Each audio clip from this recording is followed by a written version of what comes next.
First thing we do is we draw the balloon, and the spine itself ends up becoming the string. Balloon, string, 2, 3, 4 to the torso. The bottom of the torso is the bottom of the peanut. And so at this point we have a balloon, a string, 2, 3, 4. No foreshortening. We're gonna keep it fairly simple. We're gonna go 4 to 4. So we're gonna put the foot here and the knee. When you think of the mannequin, this is the belly button here. When you think of the mannequin, we have something kind of like this.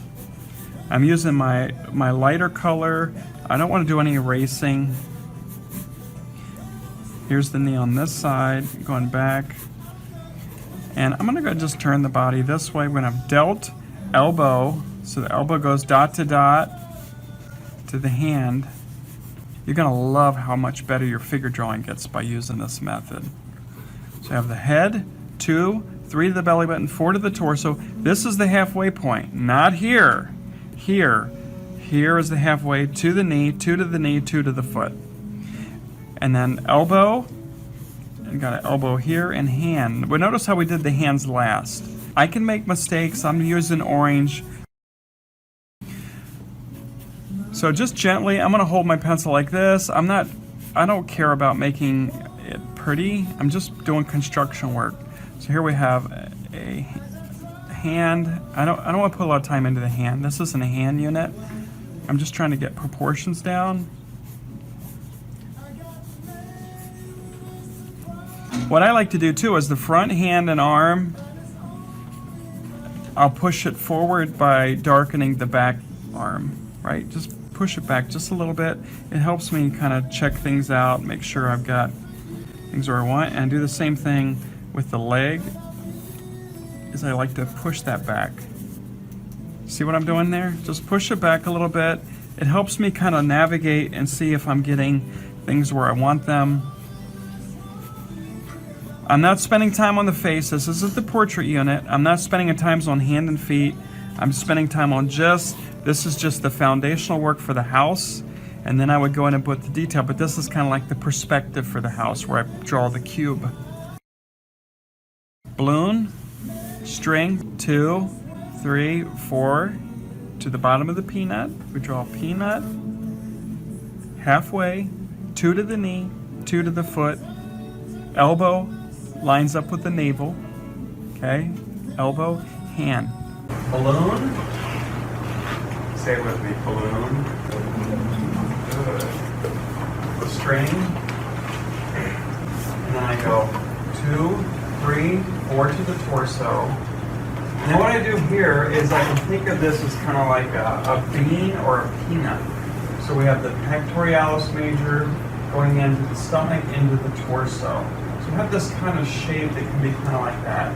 So I'm thinking of this in the most elementary terms, but I work. Head, 2 to the chest, 3 to the navel, 4 to the torso. That's halfway. And then I do dot to dot. 2 to the leg, 2 to the foot. What's this character missing? Arms. Never draw arms until you build this. It just complicates it. So what we need to do is get this structure down first, and then we can put the arms in. So balloon with the string, 2, 3, 4 to the torso, put in a peanut, and then we just simply do dot to dot. Okay? This is so easy, and it's unbelievably helpful when you're doing complicated poses. Balloon, come on, do balloon, string, 2, 3, 4 to the torso, we put in a peanut, and we do dot to dot. The dot can be here, here, here, and we literally go leg, leg.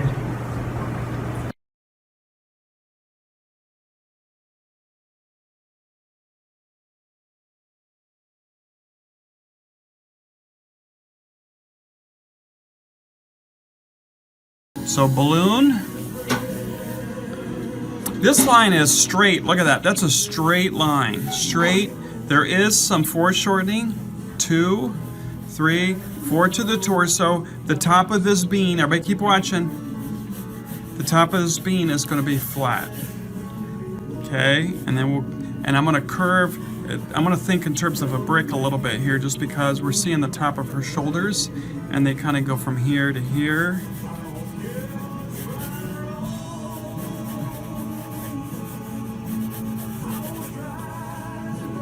Again, I don't care about the face at this point. And again, I don't want to worry about the arms. So we're going to go knee. So this is the halfway point. 2 to the knee, 2 to the foot. Slight bend in the knee. Just a little bit.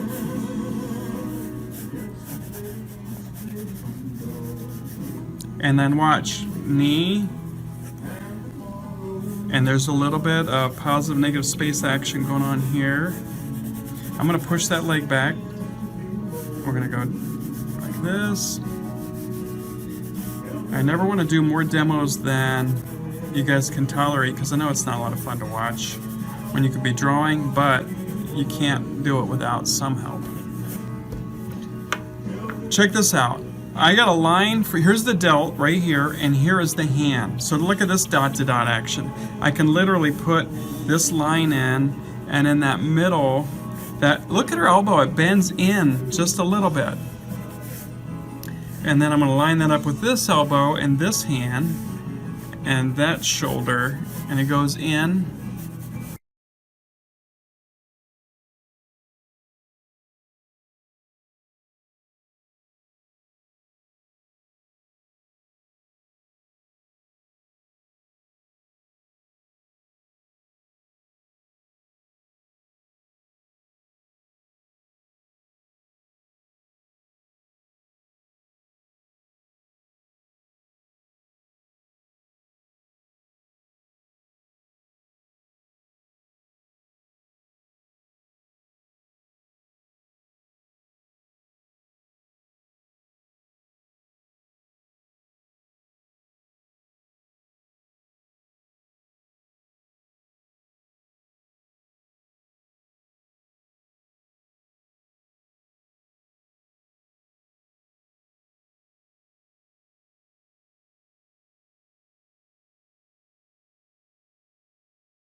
I'm going to draw a balloon, and there's a lot of foreshortening here, but I'm going to pull this over, and instead of a peanut, this time I'm going to draw a brick, and it's running through,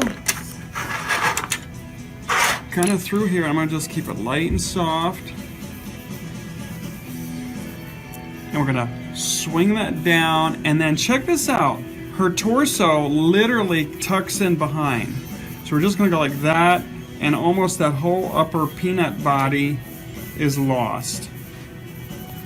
In fact, what I want to feature in that whole area is the shoulders. That's the important part of it. So I got the balloon coming back in, and the temptation here is to kind of jump, and I'm going to round that because the delt's coming in this way. I want to put that there so I know where to come back to. From the pelvis down, it hits like this,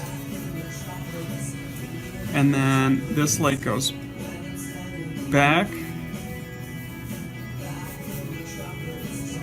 and the other leg completely disappears back here and then extends out back in here like this. We're going to run it back here, and then I'm literally going to just shade that in. That's the back leg. Push, pull, push, pull. Everybody with me so far? This is the kind of thing that if I had told you to draw this before you took my class, you would have been like, that's too hard, I'm not going to do that one. Now you can do it. Dot to dot, delt to the dot here, to the dot here, and we literally just start connecting these. A lot of foreshortening going on here, hand above, and then the delt.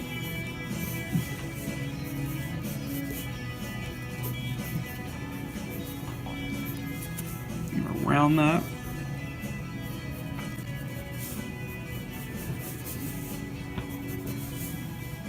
And we go delt to the forearm, to the hand, and I'm not going to spend a lot of time on the hand. That would take a while to do that hand.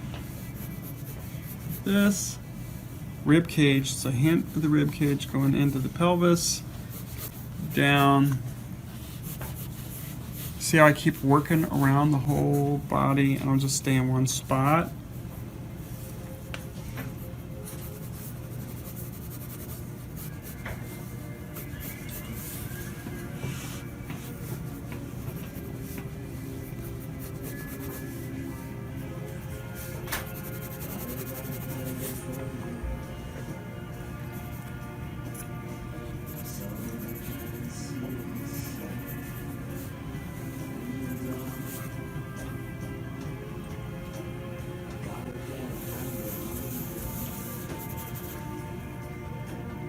Yeah, those hands, there's a lot of work that would have to go into those hands.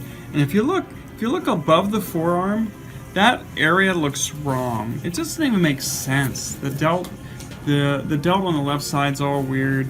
You have to play with that. Even the photo looks kind of strange. You have to work with that a little bit. But everything else is kind of falling into place.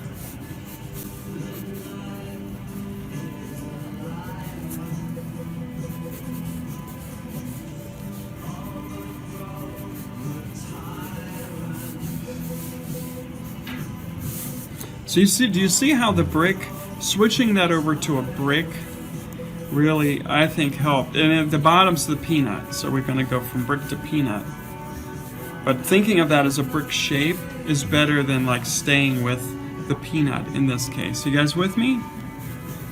So sometimes we're going to do that. We're going to switch to a brick from a peanut if it makes sense. All right, thank you guys. Keep jamming.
left my livery stable and with a show I roamed until like other shows, of course, we're stranded far from home.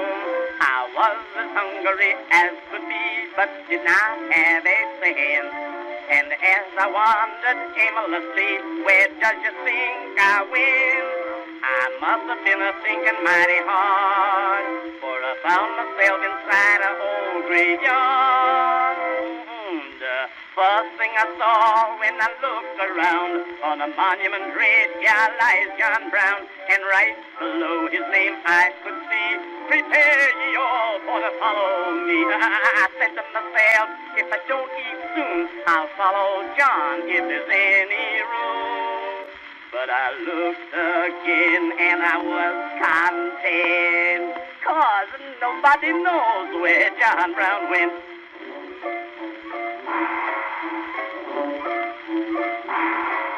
Now, if I was anyway superstitious, that might make me nervous.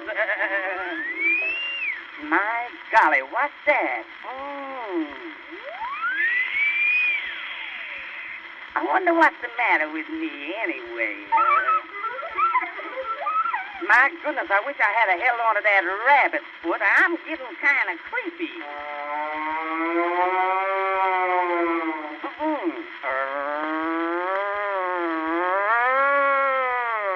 The first thing I saw when I looked around, on the monument graveyard lies John Brown, and right below his name I could see, prepare ye all for to follow me. I said to myself, if I don't eat soon, I'll follow John if there's any room. But I looked again and I was content, 'cause nobody knows where John Brown went.